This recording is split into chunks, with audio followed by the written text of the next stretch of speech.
మీరు సార్ ఏ sir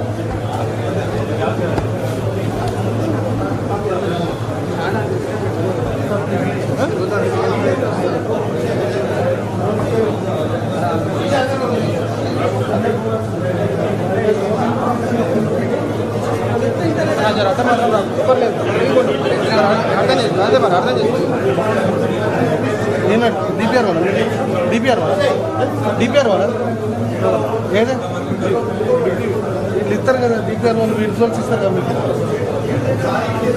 live నడుస్తున్నాయి అన్న లైవ్ నడుస్తున్నా లింక్ ఇస్తాడు తీసుకోవాలన్నా అరే ఒక్కడొక్కడనే అందరు నేను అసలు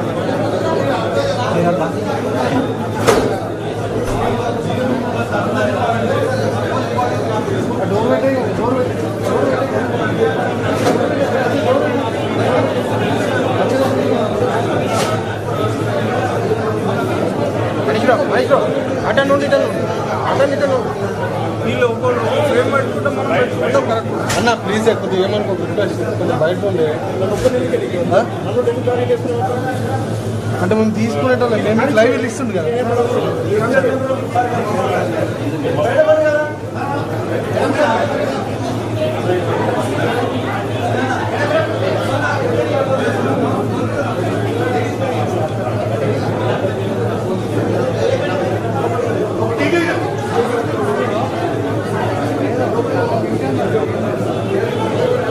సార్ ప్లీజ్ మీరు అందరూ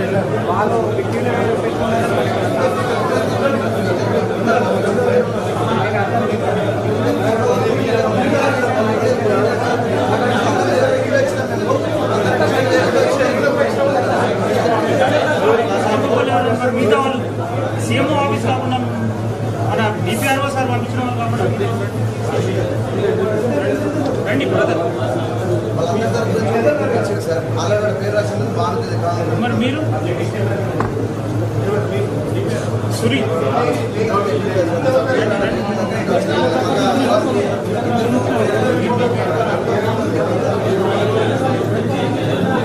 మనీష్లో ఫ్రేమ్ కట్టము ఇటు ఫ్రేమ్ తీసుకుంటా ఎటన్ ఒక సైడ్ ఉన్నాయి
బానా ప్రేమతో ఇప్పుడు కాదు ఆయన వచ్చినాక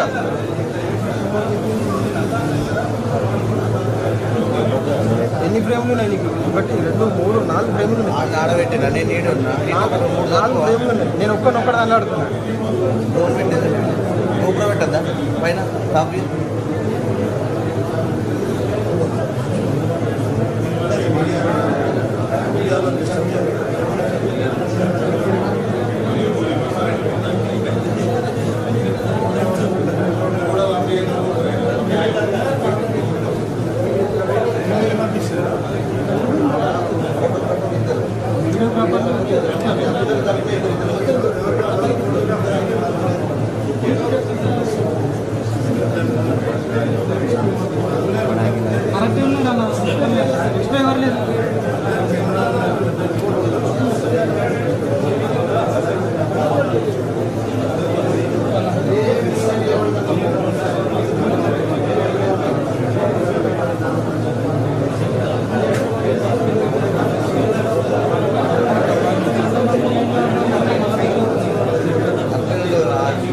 అనేటోనే అంటారు అందరిని వాడట్లేరు కదా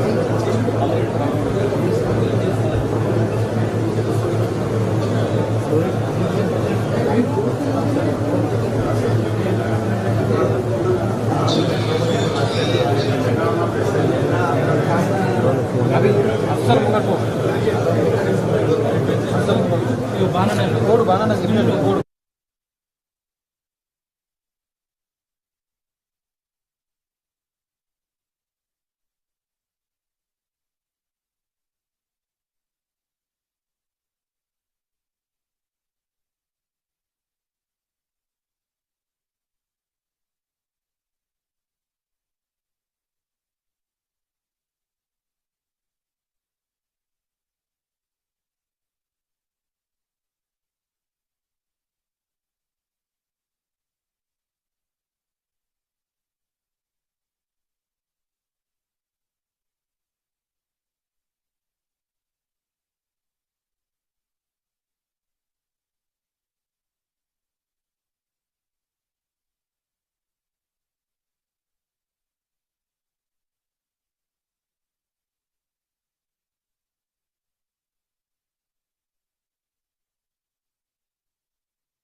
10 जनपद की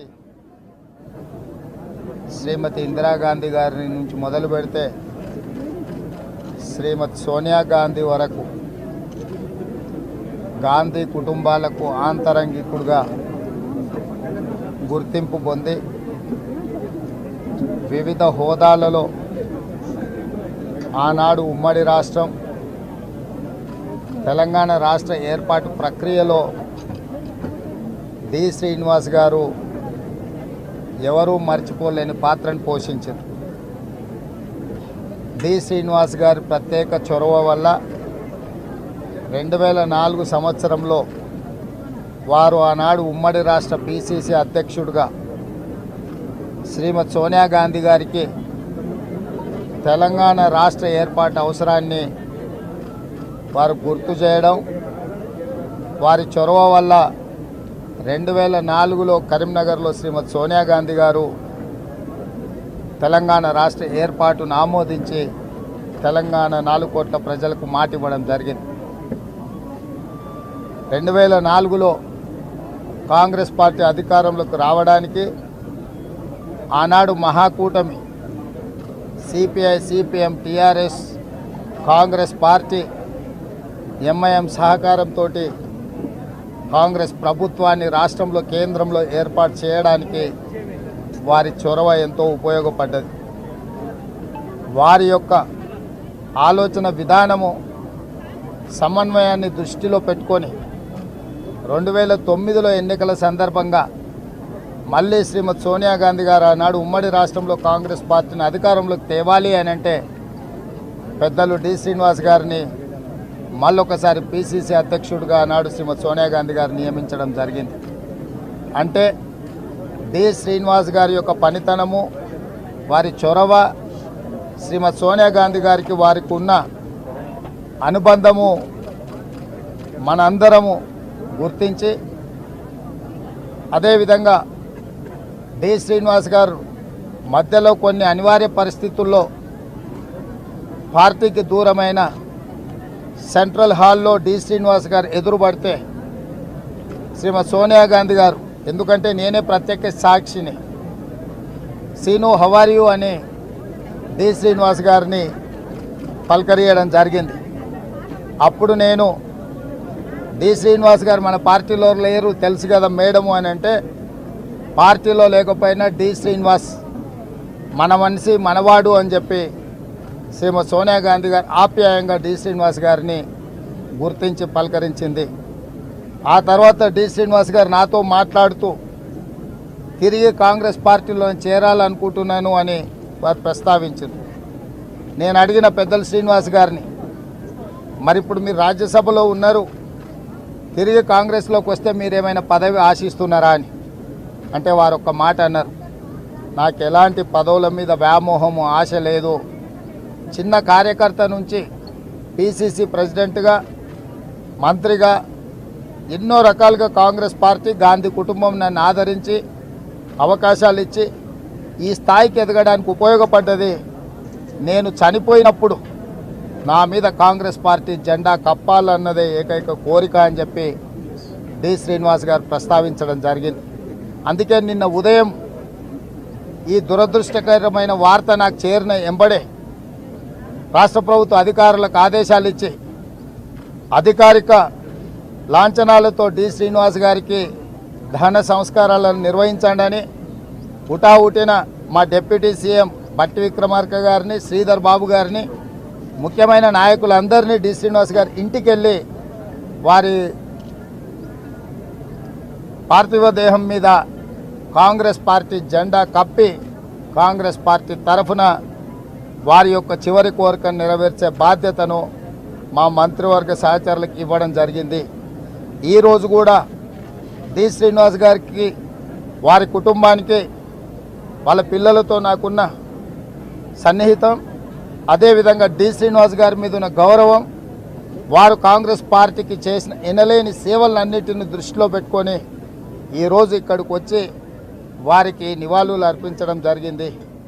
డి శ్రీనివాస్ కుటుంబం, కాంగ్రెస్ కుటుంబం, ఈ కుటుంబానికి ఎప్పుడు కాంగ్రెస్ పార్టీ అండగా నిలబడుతుంది. అదేవిధంగా వారి జ్ఞాపకార్థం కూడా తీసుకోవాల్సిన చర్యలు తెలంగాణ రాష్ట్ర ప్రభుత్వం తీసుకుంటుంది. ఈ కార్యక్రమాలు పూర్తి అయిన తర్వాత వాళ్ళ కుటుంబ సభ్యులతో చర్చించి ఏం చేస్తే బాగుంటుందో తప్పకుండా ఆ కార్యాచరణ చేపడతాం. ఈనాడు చాలామంది ముఖ్యంగా నిజామాబాద్ జిల్లా నుంచి తెలంగాణ రాష్ట్రంలో బలహీన వర్గాల శాసనసభ్యులు నాయకులు ఈరోజు కనిపిస్తున్నారు అని అంటే వాళ్ళందరినీ గుర్తించి అవకాశాలు ఇచ్చి ప్రోత్సహించిన నాయకుడు డి శ్రీనివాస్ గారు. ఇక్కడ ఎరావత్ అనిల్ కావచ్చు, మధు యాస్కి గారు కావచ్చు, లేకపోతే ఈ జిల్లాలో అన్ని జిల్లాల కంటే ఎక్కువ ఈ జిల్లా నుంచి బలహీన వర్గాల ప్రాతినిధ్యం కూడా డి శ్రీనివాస్ గారు ఇచ్చి ప్రోత్సహించడం జరిగింది. కాంగ్రెస్ పార్టీకి సిద్ధాంతపరంగా కాంగ్రెస్ పార్టీకి ఒక విశ్వాసపాత్రుడుగా డి శ్రీనివాస్ గారిని కోల్పోవడం కాంగ్రెస్కు తీరని నష్టం. తప్పకుండా వారి జ్ఞాపకార్థం వారి గౌరవం పెరిగే విధంగా మా ప్రభుత్వం చర్యలు చేపడుతుంది. వారి కుటుంబానికి అండగా నిలబడడమే కాకుండా కాంగ్రెస్ పార్టీ పక్షాన శ్రీమతి సోనియా గాంధీ, శ్రీ రాహుల్ గాంధీ గారు ప్రత్యేకంగా వారి కుటుంబానికి తన యొక్క నివాళులు చెప్పమని రాహుల్ గాంధీ గారు నాకు చెప్పిండ్రు. ఢిల్లీలో పార్లమెంటు ఇతర అంశాల ఒత్తిడిలో ఉండి వాళ్ళు రాలేకపోయినరు. శ్రీమతి సోనియా గాంధీ గారు ప్రత్యేకంగా సందేశాన్ని పంపిస్తామన్నారు. రాహుల్ గాంధీ గారు కూడా నాకు ప్రత్యేకంగా వారి కుటుంబానికి తెలియజేయమని చెప్పిండు. మీడియా మిత్రుల ద్వారా డి శ్రీనివాస్ గారి అభిమానులకు శ్రీమతి సోనియా గాంధీ, శ్రీ రాహుల్ గాంధీ గారి యొక్క నివాళులు కూడా తెలియజేస్తున్నాము. వారి కుటుంబానికి ఎప్పటికీ కాంగ్రెస్ పార్టీ అండగా నిలబడుతుందని ఈ సందర్భంగా తెలియజేస్తున్నా. ఇట్లాంటి విషయాలు వాళ్ళ కుటుంబంతో చర్చించిన తర్వాత వాళ్ళు ఇట్లాంటి విషయాలకు సంబంధించి ఏం ప్రతిపాదనలు వాళ్ళ కుటుంబంలో ఆలోచనలు ఉన్నాయో వారి ఆలోచనలు తెలుసుకున్న తర్వాత ఇప్పుడు ఈ కార్యక్రమం ఉంది. వాళ్ళు కుటుంబ సభ్యులు ఈ కార్యక్రమంలో మునిగి ఉన్నారు. అయిపోయిన తర్వాత మళ్ళీ ఒక్కసారి సెక్రటేరియట్కే వాళ్ళ కుటుంబ సభ్యులను పిలుచుకొని మాట్లాడి తప్పకుండా డి శ్రీనివాస్ గారికి వారి గౌరవం తగ్గకుండా వారిని గుర్తుపెట్టుకునే విధంగా ప్రభుత్వం నిర్ణయం తీసుకుంటుంది. ధన్యవాదాలు.